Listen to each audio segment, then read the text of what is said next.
మాట్లాడకండి. ఎందుకంటే ఆయన కాలేజ్ ఉన్న ప్రాంతాలు చెప్పి ఇవన్నీ కట్టేవని అంటా ఉంటే బహుశా ఆయన కట్టమని బాధ్యతలు ఇచ్చుకుంటారు. క్షేత్రస్థాయిలోని అది ఎక్కడైనా దారి మళ్లింపు అయిపోయిందా అన్నది ఒక అనుమానం వస్తా ఉంది.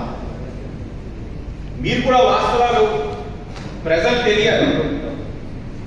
17 మెడికల్ కాలేజీలు గాను 8,480 కోట్లతో నిర్మాణం పూర్తి చేయాలన్నది ఆనాడున్న వైఎస్ఆర్ కాంగ్రెస్ పార్టీ వారి యొక్క ఆలోచన. 17 మెడికల్ కాలేజీలు గాను 8,480 కోట్లు. కేంద్రం ఒక వాటా 975 కోట్లు కేంద్ర ప్రభుత్వం వాటా ఇచ్చేశారు.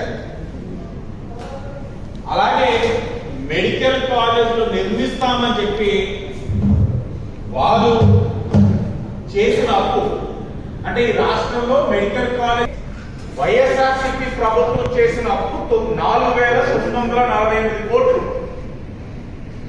మొత్తంగా వాళ్ళు ఖర్చు పెట్టింది 1,400 కోట్లు. అందులో మళ్ళా 670 కోట్లు కాంట్రాక్టర్స్ కి బకాయి పెట్టారు. అంటే మొత్తంగా మీరు చూసినట్లయితే సుమారు 5,000 కోట్లు అప్పు తెచ్చారు.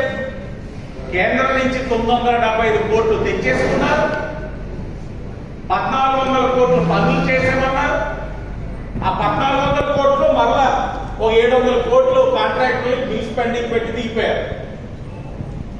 మీరు వాస్తవాలు చూసినట్లయితే సుమారు 5,500 కోట్లు కేంద్రం నుంచి గ్రాంట్ కానివ్వండి, లేకపోతే జగన్మోహన్ రెడ్డి చేసిన అప్పు కానివ్వండి, ఏదైనా కానివ్వండి, 5,500 కోట్లు దారి మళ్లింపుకు గురైంది.